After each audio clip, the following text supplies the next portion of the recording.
नमस्कार बंधुरा miss मामनी cooking style चैनेले आपनादेर सबाइके वेलकाम। आज निये चले एसेछि एकटी नतून पिठेर रेसिपि क्षीर दिये तैरी पाटिसापटा पुली। अल्प उपकरणे और अल्प समये एई पिठाटा आमरा तैरी करे देखाबो। तार आगे जानिये दिई बंधुरा, आपनारा जदि आमार चैनेले आजके प्रथमबार आसेन प्लिज चैनेलटा सबस्क्राइब करे दिये जाबेन। तो भिडियोटा शुरू करा जाक।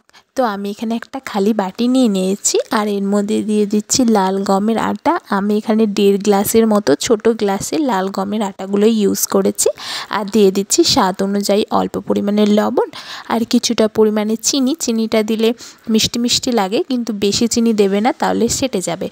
एखन आमरा दिए देब अल्प अल्प करे जल और अल्प अल्प करे नाड़ाबो। एटाके आमरा पातला एकटा बैटार तैरी करब, किन्तु एकेबारे बेशी जल देबेन ना, अतिरिक्त पातला हये गेले आबार आटा दिते हबे, बैटारटार परिमाण अनेकटाई बेशी हये जाबे।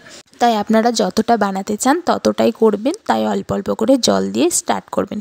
আমি এইভাবে করে ঘুরিয়ে ঘুরিয়ে একটু ভালো করে মিক্স করে নিচ্ছি, কারণ এইভাবে করে মিক্স করলে খুব স্মুথ তাড়াতাড়ি মিক্স হয়ে যায়। এখন আমরা এটাকে বানাবো আর আমাদের ব্যাটারটা দেখছেন কত সুন্দরভাবে তৈরি হয়ে গেছে। তো আমি এটা নিয়ে চলে গেলাম। আমাদের তাওয়াটা হয়ে গেছে গরম আর এখন আমি এর মধ্যে দিয়ে দিচ্ছি হাফ চামচের মতো সাদা তেল দিয়ে ছুনিটা দিয়ে লাড়িয়ে নিচ্ছি, কারণ গোলা রুটি করতে গেলে বেশি তেলের প্রয়োজন হয় না একদমই। এখন আমি সেই তৈরি করে রাখা ব্যাটারটাকে ছেড়ে দিচ্ছি। এখন আমি ব্যাটারটাকে হাতা দিয়ে চারিদিক দিয়ে নেড়ে বড় করে নিচ্ছি, যেরকমভাবে আপনারা বাড়িতে গোলা রুটি বানান ঠিক সেইভাবেই। এটাকে আমরা লো টু মিডিয়াম আঁচে রেখে দেব, ভুল করেও বেশি আঁচ দেবেন না, তাহলে পুড়ে যাবে আর পুড়ে গেলে কোনো কিছুই ভালো লাগে না খেতে। আর আপনারা দেখতেই পাচ্ছেন আমার রুটিটার ওপরটা পুরোটা একেবারে শুকিয়ে এসছে। এখন আমি উল্টে নেব। আপনারাও ঠিক এইভাবে করে যখন শুকিয়ে আসবে তখন উল্টাবেন, তাহলে আপনাদের গোলা রুটিটা একদমই ভাঙবে না। আর একটা কথা বন্ধুরা, যারা আমার এই ভিডিওটা লাস্ট পর্যন্ত চলে এসেছেন তারা প্লিজ একটা সাবস্ক্রাইব করে দেবেন আর এই ভিডিওতে একটি লাইক করে দেবেন। এখন বন্ধুরা, এখন আমরা এর মধ্যে দিয়ে দেবো সেই ক্ষীর। এই ক্ষীরটাকে আমি অল্প দুধ দিয়ে একটু পাতলা করে নিয়েছি, কারণ জমাট বেঁধে গেছিলো। এখন আমি মাঝ বরাবর ক্ষীরটাকে দিয়ে দিচ্ছি। এবার আমরা ছন্নি দিয়ে এপাট আর ওপাটের মুখটাকে বন্ধ করে নেব, যেভাবে আপনারা পাটিসাপটা বানিয়েছেন এর আগে ঠিক সেইভাবে করেই বানাচ্ছি।